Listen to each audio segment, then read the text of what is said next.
తర్వాత వీటిని శుభ్రంగా 10 సార్లు కడగాలి.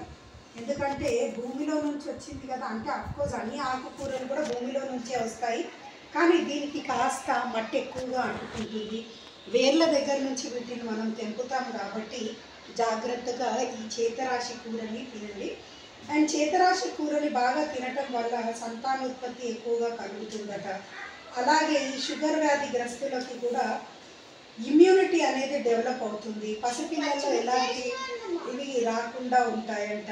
జీర్ణం సంబంధిత వ్యాధులు ఎవరికైనా ఉంటే అది కూడా ఇది ఫైబర్ లాగా, దీంట్లో ఈ కట్టె ఉంటుంది కదా, ఓన్లీ ఆకులు కాదు, ఈ కట్టెని కూడా తింటాం మనము.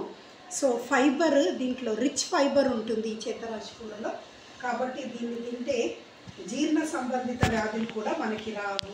మగవాళ్ళ సామర్థ్యం కూడా బాగా పెరుగుతుందంట దీంట్లో. సో అలా ఈ చేతరాశి కూరకి ఎన్నో లాభాలు ఉన్నాయి. కాబట్టి ఫ్రెండ్స్, మీరు కూడా మీకు ఎక్కడైనా దొరికితే ఈ చేతరాశి కూరకి